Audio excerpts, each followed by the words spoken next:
आप सब ने अपने जीवन में एक कहावत तो सुनी ही होगी कि एक चुप 100 को हराए। सुनी है ना? और इसीलिए कई बार हम जीवन में चुप रहते हैं, मौन रह जाते हैं, क्योंकि यह सत्य है कि एक मूर्ख के लिए मौन रहने से अधिक श्रेयस्कर उत्तर और कुछ भी नहीं हो सकता। परंतु क्या जीवन में सदैव मौन रहना, सदैव चुप रहना क्या उचित होता है? नहीं। जहां पाप का बल बढ़ रहा, जहां छल हो रहा, वहां मौन रहने से अधिक गंभीर अपराध और कुछ नहीं हो सकता। मौन रहकर कदाचित आप समस्या से बच जाएं, परंतु आप संसार को समस्याओं में उलझा देते हैं। इतिहास साक्षी है कि पापियों के उद्दंडता ने संसार को इतनी हानि नहीं पहुंचाई जितना कि सज्जनों के मौन ने पहुंचाई। यदि कोई मूर्ख बोल रहा है तो मौन रहना उचित है, परंतु यदि कहीं अपराध हो रहा है, छल हो रहा है, तो उठिए और विरोध कीजिए, क्योंकि आप भले ही ना से, परंतु आपकी आने वाली पीढ़ी इस पाप के दंड को अवश्य सहेगी। अपने जीवन में आप कितने मित्रों से मिलते होंगे, कितनों को आप स्वयं जानते होंगे, कितनों का आप शुभ चाहते होंगे और कितने आपका शुभ चाहते होंगे, और कितने ऐसे भी होते हैं कि आपके समक्ष आते, आपसे मिलते वो अपने जीवन का दुखड़ा गाने लगते कि उनका कोई कार्य ही नहीं बनता। वो क्या करे? कार्य प्रारंभ होने से पूर्व ही कठिनाइयां आ जाती, कठिनाइयों के कारण वो आगे नहीं बढ़ पाते। क्या आपको पता है ऐसे लोगों की वास्तविक समस्या क्या होती है? क्या उनकी समस्या मार्ग में खड़ी बाधाएं हैं, या वो कठिनाइयां जो उनके कार्य को कभी संपन्न ही नहीं होने देती? सत्य तो यह है कि वास्तव में ऐसे लोग अपना कार्य कभी प्रारंभ ही नहीं करते। आधे मार्ग से उल्टा लौट जाने से अधिक बुरा यह है कि अपना कार्य कभी प्रारंभ ही ना कर। तनिक कार्य तो प्रारंभ करके देखिए, विश्वास कीजिए आप कभी खाली हाथ नहीं होंगे। आपको गर्वित करने के लिए सफलता भले ही आपके हाथों में ना हो, परंतु सफलता पाने का ज्ञान आपके हाथों में अवश्य होगा। हमारे जीवन में मित्र और शत्रु बड़े मायने रखते हैं। मित्र वो जो हमारा हित चाहे, जो हमारे सुख दुख में हमारी सहायता करे, हमारा साथ दे। कुछ मित्र जन्म से होते हैं, कुछ मित्र हम स्वयं बनाते हैं, कुछ मित्र परिवार में मिल जाते हैं, तो कुछ मित्र जीवन की यात्रा में। परंतु शत्रु हमें जीवन में कभी भी मिल जाते हैं। परंतु क्या आपने कभी सोचा कि वास्तविकता में आपका सबसे बड़ा शत्रु है कौन? आपका सबसे बड़ा शत्रु आपके भीतर छिपा बैठा है, और वो है आपका क्रोध। आप जिनसे रुष्ट होते हैं, उन पर क्रोध करते हैं, उन्हें हानि पहुंचाने का प्रयास करते हैं।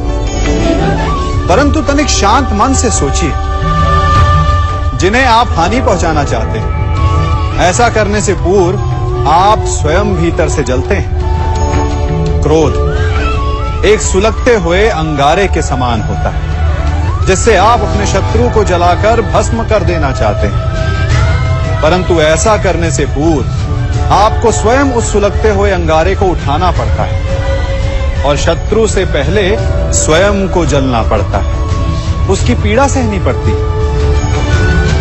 तो यदि आपको अपने शत्रुओं से मुक्ति पानी है, तो पहले आप स्वयं के क्रोध पर नियंत्रण करना सीखिए। परिवार, संतान, हमारे अपने हमें कितने प्रिय होते हैं। उनकी सुरक्षा के लिए, उनके सुख के लिए हम क्या नहीं करते। अपनी संतानों को सुसज्जित कोमल जूते देते हैं ताकि उनके पांव को चोट ना लगे। उनके मार्ग में कांटे ना चुभे, उन्हें पीड़ा का अनुभव ना हो।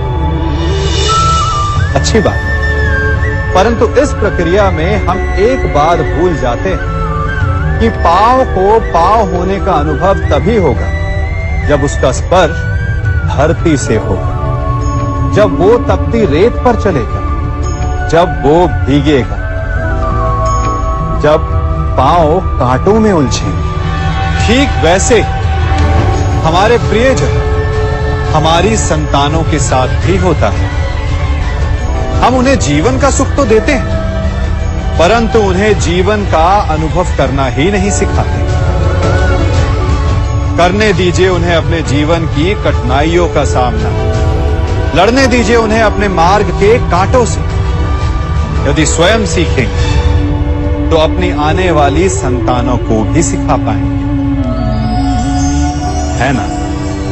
ज्ञान, दान, मान, परमार्थ, इन्हें सबसे बड़ा धर्म कहा गया है और ये धर्म है भी, परंतु धर्म का पालन भी सोच समझ कर करना चाहिए। यूं समझिए कि आपके पास एक बीज है, यदि आप उसे अच्छी माटी में बोते तो वो फलेगा, फूलेगा, उसे देखकर आपको सुख मिलेगा। और यदि आपने उस बीज को कीचड़ में डाला तो क्या वो उगेगा? क्या उसका जन्म होगा? नहीं, वो कीचड़ में सड़कर अपना अस्तित्व खो देगा और कीचड़ का अंश बन जाएगा। और यही नियति ज्ञान, मान, दान और उपकार की भी होती है। सुपुत्र को दिया गया ज्ञान, उस पर किया गया उपकार फलेगा, आपको सुख देगा, अपनी श्रृंखला बनाएगा। और कुपुत्र को दिया गया ज्ञान, उस पर किया गया उपकार कीचड़ में डाले गए बीज के समान है, जो अपना अस्तित्व खो देगा। हम सब अपना जीवन शांति से जीना चाहते हैं, अपना हर पल आनंद में भोगना चाहते हैं, परंतु ऐसा नहीं कर पाते। कारण क्या? कारण है समस्या का? क्या हमारे शत्रु इसका कारण, या हमारे उत्तरदायित्व, या फिर समय की कमी? नहीं, कारण है हमारा भय। ये भय कि कोई क्या कहेगा, हमारे विषय में कोई क्या सोचेगा, है ना? हम स्वयं जीते हैं, स्वयं मरते हैं, तो फिर जीते समय संसार की चिंता क्यों करते हैं? हाँ, संसार का अहित ना कर, ये बात अवश्य ध्यान में रखने योग्य है। परंतु संसार के सोच की चिंता करके स्वयं का जीवन नष्ट कर, ये कहां तक सही? जब आप आनंद में नाचें तो ऐसे नाचें कि जैसे आपको कोई देख ही नहीं रहा है। जब आप गाएं तो ऐसे गाएं कि आपको कोई नहीं सुन रहा। स्वयं को संसार समझे और इस धरा को स्वर्ग समझे। यदि अपने जीवन में आप 4 पल भी ऐसे जी पाए तो आपका जीवन सफल हो जाएगा। मनुष्य के जीवन में कितनी कठिनाइयां आती, एक से एक बढ़कर जटिल समस्याएं आती कि मेरा भविष्य क्या होगा, मेरे संतान का भविष्य क्या होगा, क्या मेरा ऋण चुक पाएगा, क्या मैं भविष्य में अपना इच्छित लक्ष्य पा पाऊंगा? परंतु एक बात बताइए, क्या वास्तव में ये कठिनाइयां, ये समस्याएं इतनी जटिल हैं? क्या इनमें इतनी शक्ति कि ये आपका मार्ग रोक सके? क्या इनका उत्तर पाना इतना जटिल है? नहीं, तनिक शांत मन से विचारिए। कई बार उत्तर इतना जटिल नहीं होता जितना कि प्रश्न। वास्तविकता में आपके मन में जो प्रश्न है वो जटिल है, किंतु उत्तर तो बड़ा सरल है, और वो उत्तर है कर्म। कर्म कीजिए और धीरे धीरे आपके मन में जटिल प्रश्न और आपके मन की जटिलता दोनों ही समाप्त हो जाएगी। इसे देख रहे हैं? कुछ स्मरण हुआ? आपको आपके बालपन का स्मरण करवा दिया ना इस पहिए ने। कदाचित कोई बालपन में ऐसा होगा जिसने ये खेल ना खेला। हाँ, इस पहिए का आकार एक सिक्के जितना या इससे बड़ा हो सकता है, परंतु ऐसा कोई नहीं जिसने खेल ना खेला। इसे गोल गोल घुमाते रहना, निरंतर चलाने का प्रयत्न करना, कितना आनंद आता था ना। हमें उन पहियों के खेल से मिले मनोरंजन का आनंद स्मरण हो आता है, परंतु उन पहियों के खेल से बालपन में मिली सीख हम अधिकतर भूल जाते हैं। और वो सीख है सदैव गतिमान रहना। उस खेल का केवल एक ही तर्क होता था, यदि उसे संतुलित रखना है, यदि उस पहिए को गिरने नहीं देना, तो उसे निरंतर गतिमान रखना होगा। और यही जीवन।